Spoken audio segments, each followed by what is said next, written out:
One of, if not my favorite video games of all time, is The Legend of Zelda Breath of the Wild.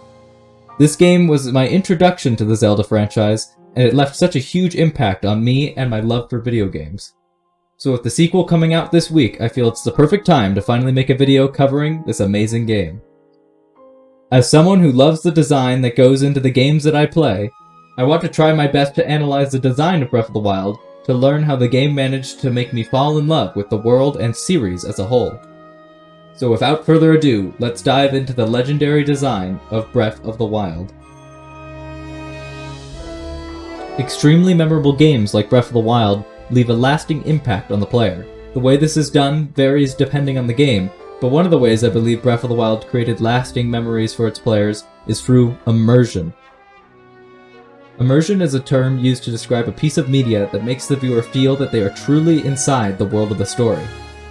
An immersive experience takes the viewer/player and transports them into the fictional world, allowing them to care and feel more passionately about the different aspects of the story. So let us take a closer look at the different aspects of Breath of the Wild to try to figure out how the game manages to immerse the player into its world, starting off by analyzing the story of the game itself.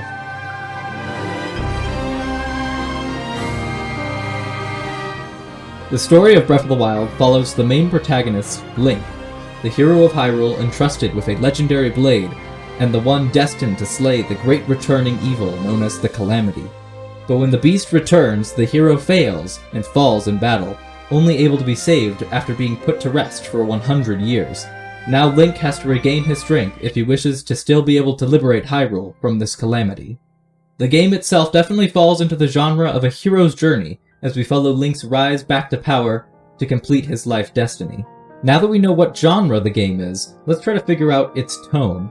The Kingdom of Hyrule has been under the shadow of the Calamity for 100 years now, and thus the world is still in disarray. Despite all this, the game's tone is still one of hope. Everyone you encounter throughout the game, though fearful of this calamity, still believes in the hero that will save them. The physical game world is full of terrors and evil, but the tone still reflects the hope of the people, with most of the actual gameplay being calm and serene. Only moments of true heroism, such as fighting against the aspects of the Calamity, break this calm. These moments instead are intense, and add to the feeling of being the chosen hero as you inch closer to completing your destiny. With the genre and tone of this game combined, the world of Breath of the Wild is formed. The map is filled with many dangers and trials for the hero to surpass, while still reflecting the hope and beauty of Hyrule through its many vast landscapes and lively towns. The more you explore and help the people of the world, the more prepared and powerful you become, until you are finally capable enough to wield the legendary blade once more and challenge the Calamity itself. This final portion of the game, storming Hyrule Castle, for me was the most immersive experience I have ever had in a video game. So let's look at all the different aspects of this moment that made me feel like I was truly the hero of Hyrule, saving the kingdom from the Calamity.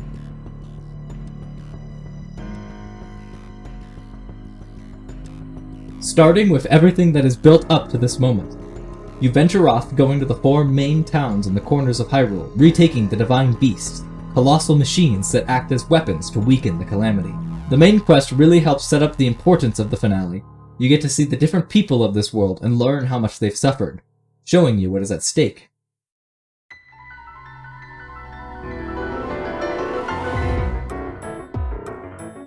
Another key aspect of the finale is the final dungeon itself, Hyrule Castle. The design of the castle is so perfectly put together. It is the largest structure to explore and is filled with enemies called Guardians, which are the most powerful and terrifying enemies in the game. At the beginning of your adventure, the Guardians are seen as impossible challenges and are to be avoided at all costs. But now there is no choice. The castle forces you to tackle them head-on as they are everywhere. But as you climb the castle and face your fears, you learn how to consistently beat them, and naturally, by the time you make it to the top, the power that they once held over you is lost as you realize you have become more powerful than them. But there is one last thing that ties the final section of the game together and is what made climbing Hyrule Castle the most immersive experience I've ever had in a video game.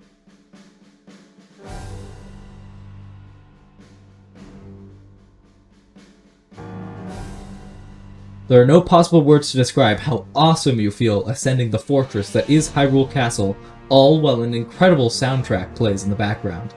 The music ties the whole experience together in such a masterful way.